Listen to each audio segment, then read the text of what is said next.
Hello, everyone.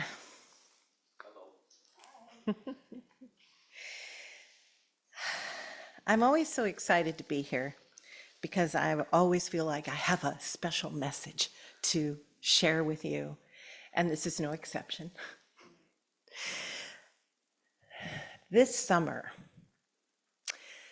I had an amazing experience. I went to a place called Chautauqua in New York State, and it's more like a convention center disguised as a town. And everything they do there, they have all kinds of events every week, and each week has a theme. So all the talks during the week support the theme in some way. And it is a interfaith event. So they have lectures from various faiths and debates. And so the week I went, the theme was the future of the American experiment, which of course we all know that's democracy. So it was a very interesting week, not at all what I expected. But there were all these opportunities to do different things. And just about every religion is represented. So we came on Saturday afternoon, and so Sunday morning I went to the Unity. I could have gone to a lot of other things and experienced something different, but I went to Unity. And then I met this wonderful minister and forgot to bring his card, so I can't remember his name. I'll have to do that. Anyway, he was from South Carolina, and what they do is every week they invite a different minister from somewhere around the country to come in and represent that religion there.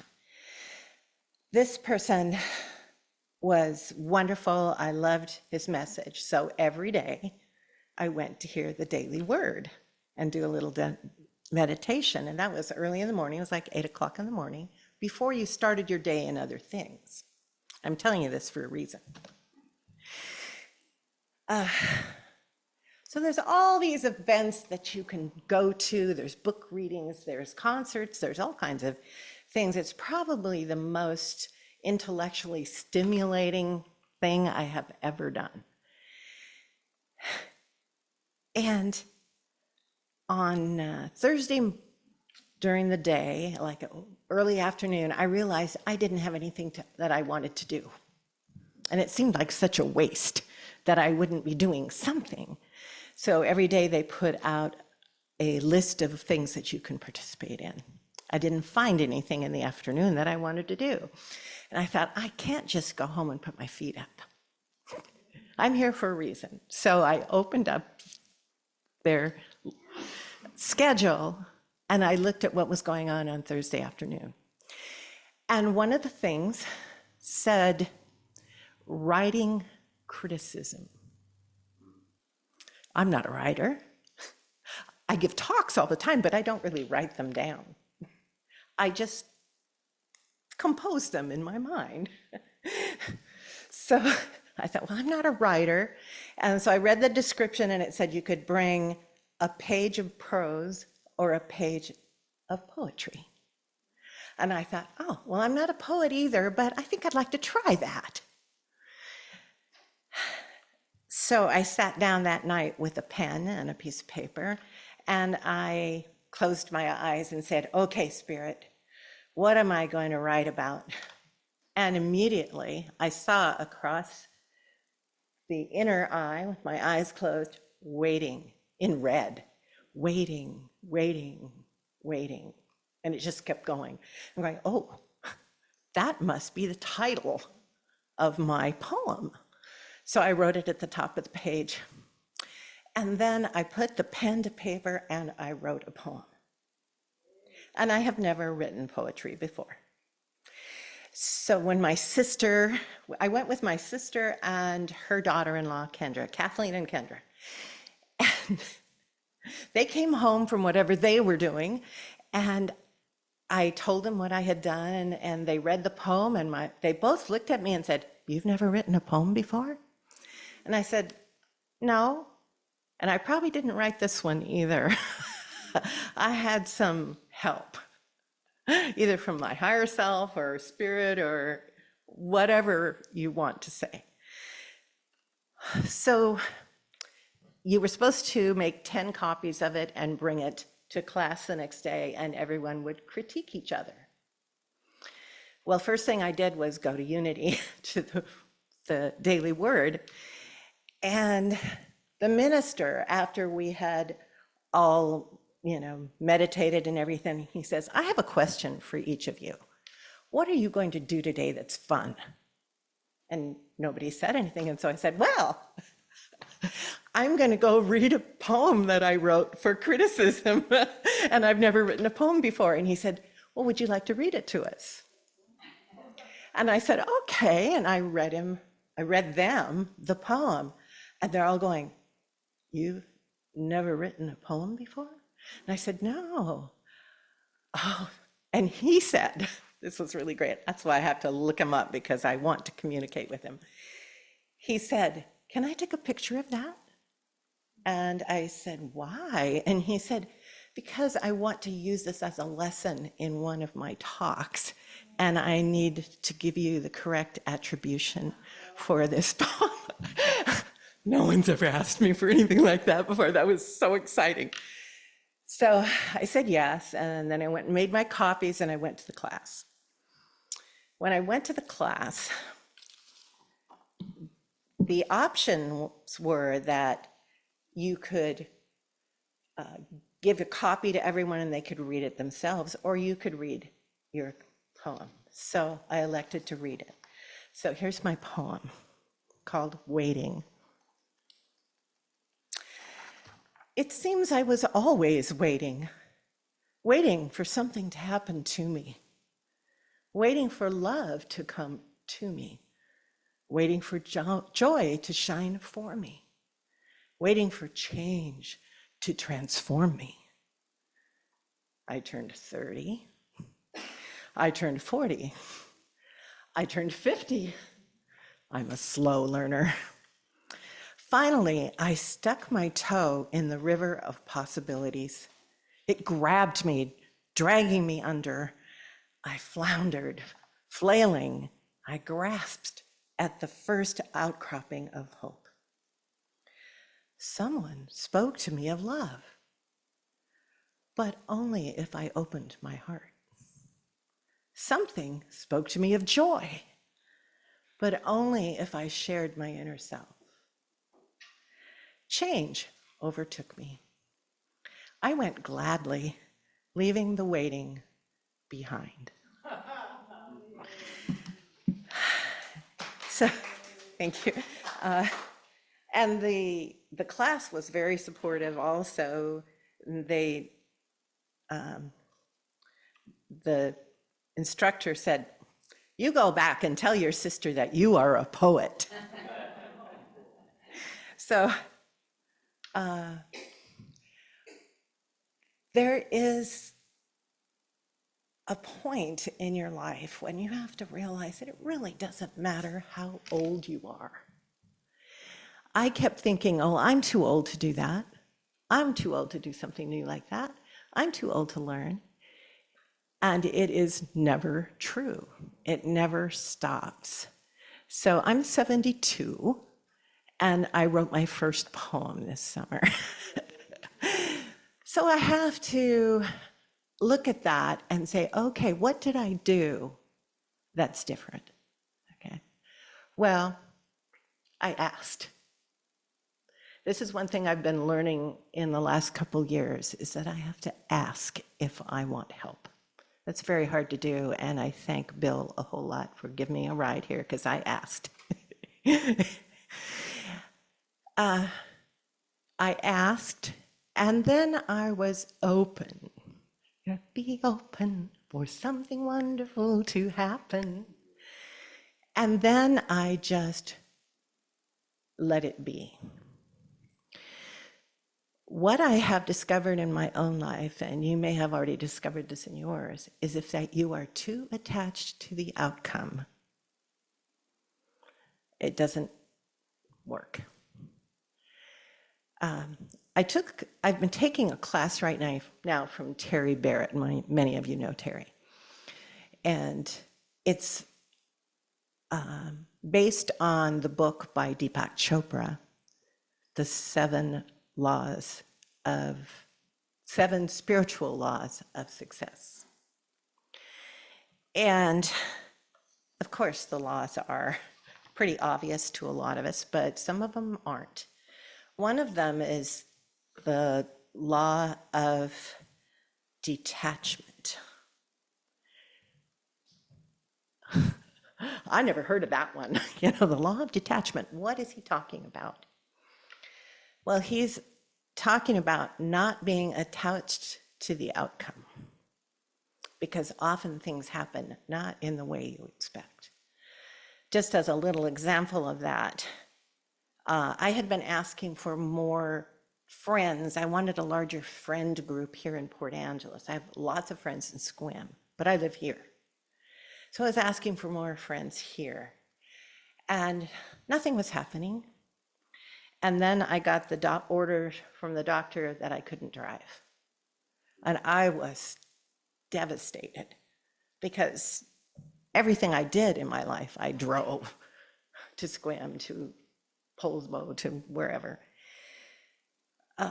It took me a while to realize that the need to ask people for help was my desire for more friends in my life was being answered, because now I have to ask for help. And I don't want just someone who drives me somewhere. I want a friend. I want more people in my life. So it felt to me like, oh, off here in left field where I wasn't even looking, that's where the answer came from. So I want to read to you a little something that Deepak says in this book. It's really interesting, because not being attached to the outcome is very uncertain. It makes you feel uncomfortable because you want to know. You don't want to just accept that, something's going to happen, it'll be okay. That's not how we think. So he says, uncertainty makes us uncomfortable. But always seeking safety in certainty, we negate the freedom of uncertainty. It does set us free to just be in wonder. Oh, I wonder what's going to happen. Oh, I wonder where this is going to lead. Oh, I wonder what this is going to be like. And I don't know about you, but I think of wonder as a very childlike thing. They say, in childlike wonder. Does that mean that we can't be in wonder as adults? It's like we're supposed to grow up and leave that behind. And I say, no, don't leave it behind. Use it when you're looking for an answer to something. Say, oh, I wonder what could happen. How is this going to work out? This is joyful. The wonder can really move you into joy.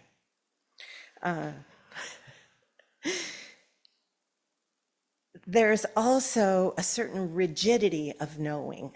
So being uncertain or being in detachment from the outcome releases that rigidity so that we can find the freedom that comes with uncertainty. It's very funny. At the bottom of this, I'm supposed to tell the story of a dream. I don't remember what the dream was. I didn't write it down. It just says story of dream. Oops. But anyway, the waiting thing. Once you ask, you do have to wait. But you ask, you be open to the possibilities.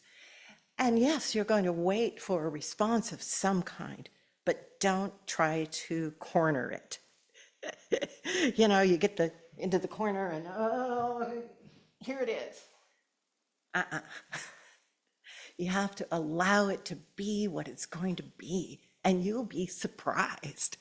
You might write a poem or make new friends. So I have a song to sing for you. I have no idea how long I've been talking.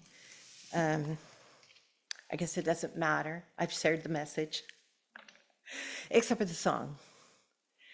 I have a friend who I admire so much. He is a very kind and considerate and compassionate person. And I met him through Toastmasters. He's been a mentor to me. And I've been speaking here as long as I've been at Toastmasters. I started in Toastmasters in the end of 2017 because I had been asked to speak here in January. And I had no idea how to put together a talk. I wasn't afraid of getting up in front of people, obviously, but I didn't really know how to get the message across and how to wrap it up in a little bow, and here you go.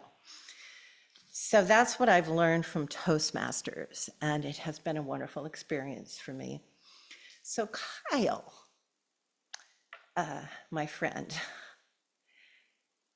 when he wants to give you the benefit of his knowledge or whatever, he'll say, "Can I make a suggestion?" And because he doesn't want to assume that you want his help. He doesn't want you to feel like you need help. He just says, "Can I make a suggestion, or may I make a suggestion?" I guess it's may. He uses the may. So this song I learned because I was so drawn to it, and it reminds me of Kyle. It's called "May I Suggest?" May I suggest to you, may I suggest this is the best part of your life. May I suggest this time is blessed for you. This time is blessed and shining almost blinding bright. Just turn your head and you'll begin to see the 1,000 reasons that were just beyond your sight. The reasons why I suggest to you, why I suggest this is the best part of your life. There is a world that's been addressed to you, that's been addressed to you, intended only for your eyes. It's a secret world, like a treasure chest to you, of private scenes and brilliant dreams that mesmerize. A tender lover's smile, a tiny boy baby's hands, the million stars that fill the turning sky at night. And I suggest, yes, I suggest to you, yes, I suggest this is the best part of your life. There is a hope that's been expressed in you. It's the hope of 7 generations, maybe more. This is the faith that they invest in you. It's that you'll do one better than was done before. Inside you know, inside you understand. Inside you know it's finally yours. And I suggest, yes, I suggest to you, yes, I suggest this is the best part of your life. This is a song, comes from the West to you, comes from the West, comes from the slowly setting sun. This is a song with a request of you to see how very short the endless days will run. And when they're gone, and when the dark descends, oh, we'd give anything for one more hour of light. And I suggest, yes, I suggest to you, and I suggest this is the best part of your life.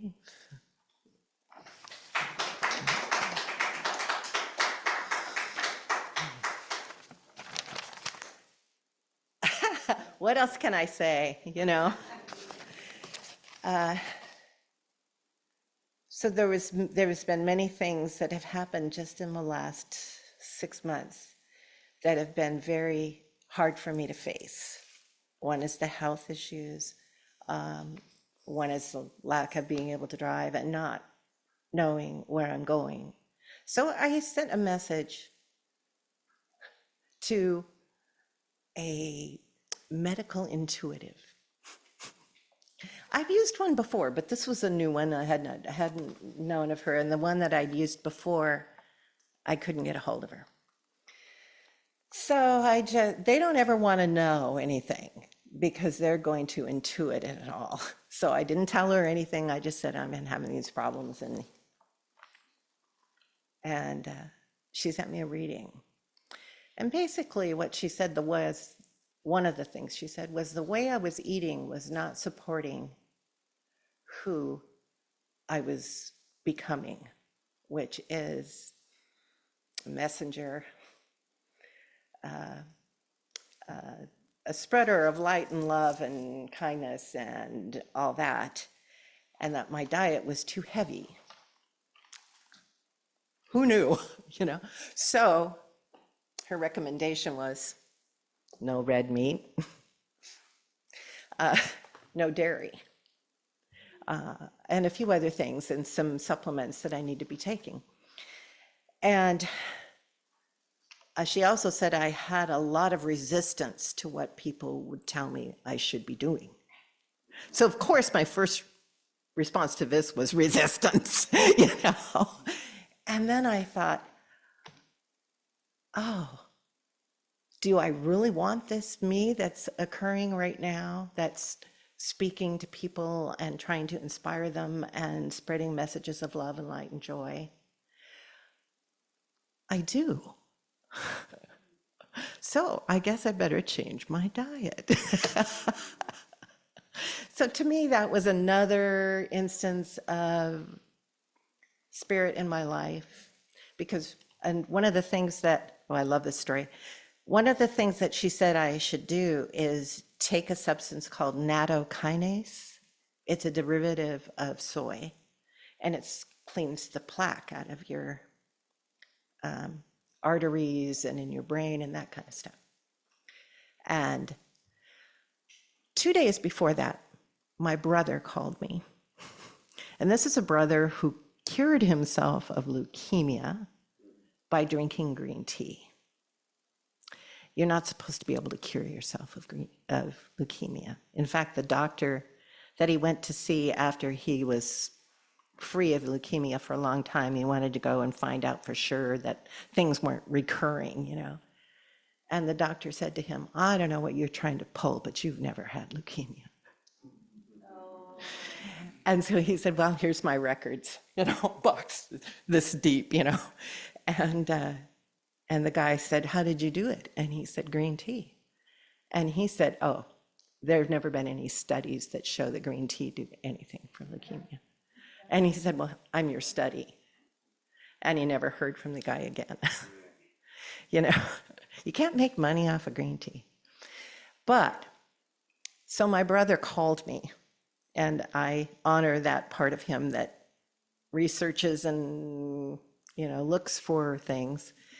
And he knew I was having trouble with my memory and with having TIAs.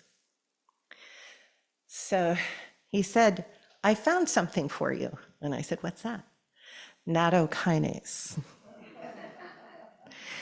And then when she came and said the same thing, I thought, oh, isn't that just how the universe works? So I am doing my very best to listen and to not build up expectations ahead of time, that things are not going to turn out the way I think they should, or might, or could. It might be something totally different. And that's the wonderful thing about, just I'm open to the possibilities. I'm trying to practice wonder. And I hope that you will all try to practice wonder. Stick your toe in the river of possibility.